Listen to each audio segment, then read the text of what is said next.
안녕하세요. 삼성서울병원 신경과 수면 클리닉에서 근무하는 주은현이라고 합니다. 오늘 저는 불면증 환자에 대해서 환자분들을 위해서 말씀을 좀 드리고자 합니다.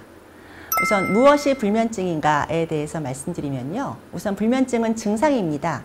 질병이라고 하기보다는. 그래서 잠들기 어렵거나 자주 깨거나 한번 깼을 때 도로 잠 못 자거나 혹은 잠은 잘 자는 것 같은데 다음날 굉장히 피곤하고 일어났는데 잔 것 같지 않다? 선잠만 잔다. 이 모든 것을 불면증이라고 할 수가 있습니다. 이렇게 야간의 불면 증상 외에도요. 이게 문제가 되려면 낮의 활동까지 지장을 줘야 됩니다. 집중이 떨어지거나 굉장히 무기력하거나 졸리거나 피곤하거나 이런 경우를 주간 활동까지 지장을 주기 때문에 우리가 불면증을 우리가 치료하고 우리가 관리해야 한다고 생각을 하고 있습니다. 그러면 불면증에 대해서는 우리가 보통 약만 쓴다고 생각하시는 분이 많은데 사실은 그렇진 않아요. 불면증은 제가 아까 질병이 아니라 증상이라 그랬고 그 증상을 일으키는 원인은 굉장히 다양하게 있는데요. 특히 연령에 따라서 우리가 나누어 볼 수가 있습니다.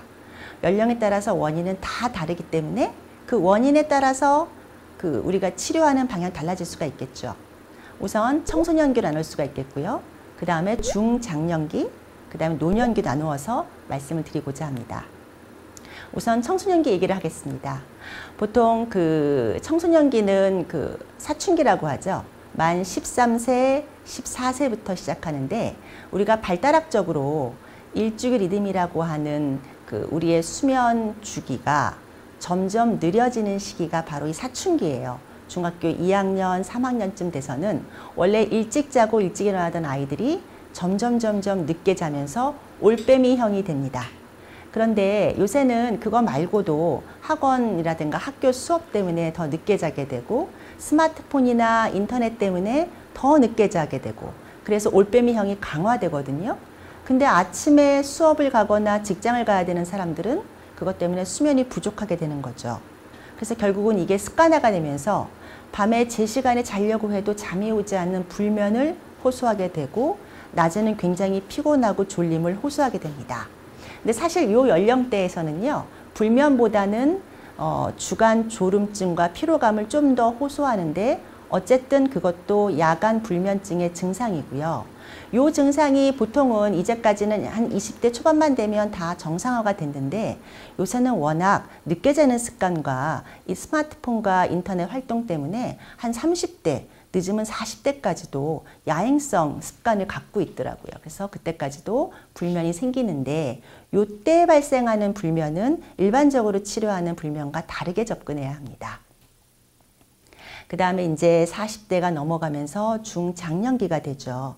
그래서 여성들 같은 경우는 갱년기라고 하는 굉장히 아주 스펙타클한 그 단계가 되는데 갱년기는 보통 폐경이 한 여자는 만 50세 전후거든요. 그래서 3년에서 5년 사이로 갱년기 증상이 발생하는데 이건 꼭 여성에서만 생기는 건 아니에요. 남성분들도 비슷한 시기에 비슷한 증상을 호소하는데 우선은 가장 수면 쪽으로는 불면증과 혹은 선잠, 잔 것 같지 않다라고 하는 수면에 대한 불만을 토로하게 됩니다.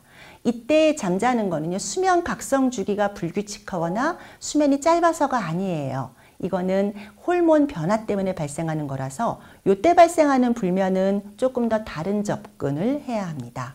또 하나 특히 남성분들 같은 경우는 갱년기 증상을 호소할 때 가장 역할을 하는 것이 수면 질환 중에 수면 호흡 장애가 되겠습니다.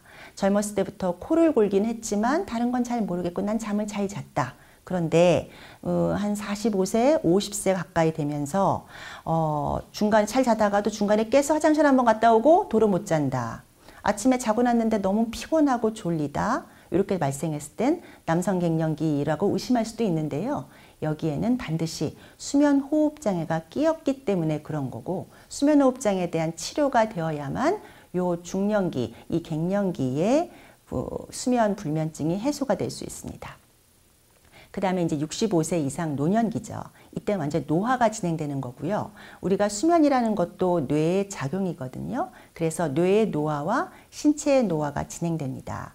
그래서 요 나이대에 또 수면은 또 다른 양상을 보여요. 그래서 이 노년기 수면 자체가 수면의 질이 떨어지게 되고 자꾸 깨게 되고 꿈도 많아지게 되고 또 수면호흡 질환, 아까 중년기부터 발생했던 수면호흡 질환이 남성뿐 아니라 여성에게까지 아주 만연하게 됩니다. 그래서 그분들 같은 경우는 전형적인 수면호흡장애 증상이 아니라 불면으로 나타나게 됩니다. 그래서 요 나이 때는 드시는 약도 굉장히 많고 병용하는 질병도 많기 때문에 덮어놓고 수면제를 먹어서는 해결되지도 않을 뿐더러 부작용만 납니다. 그래서 반드시 이 노년기 수면에서 불면증이 발생하면은 정기적인 정규 수면 다원 검사나 수면 클리닉 진료를 받는 게 중요하겠습니다.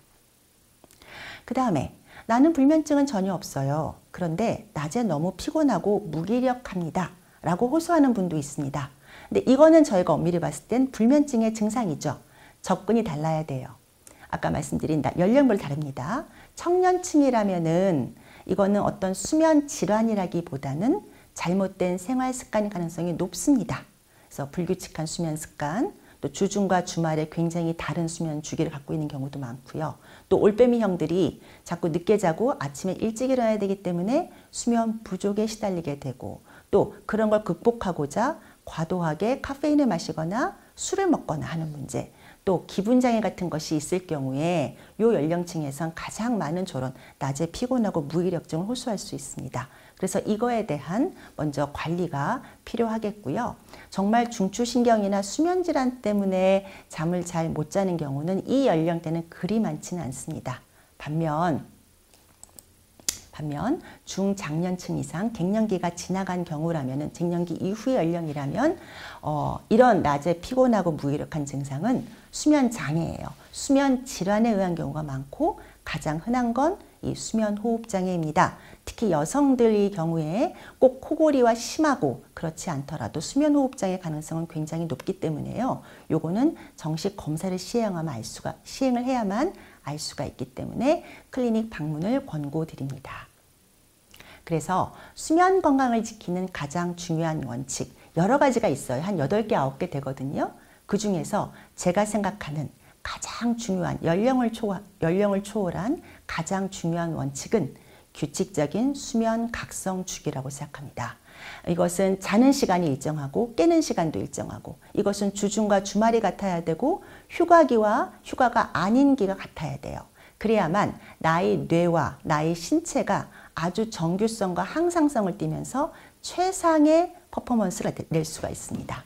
근데 요거를 유지하는 게 쉽지는 않아요. 현대생활에서. 그래서 그거를 좀 도와주는 방법이 바로 이 밑에 있는 스마트워치나 아니면 일기를 이용해서 모든 활동을 기록하고 관리하는 겁니다. 내가 몇 시에 자고 몇 시에 깨고 어떤 활동을 하고 언제 식사를 하고 언제 운동을 하고 언제 카페인을 마시고 언제 술을 먹고 이런 거를 매일매일 적다 보면 최소 2주 이상 적다 보면 나의 생활 습관이 다 보이고요.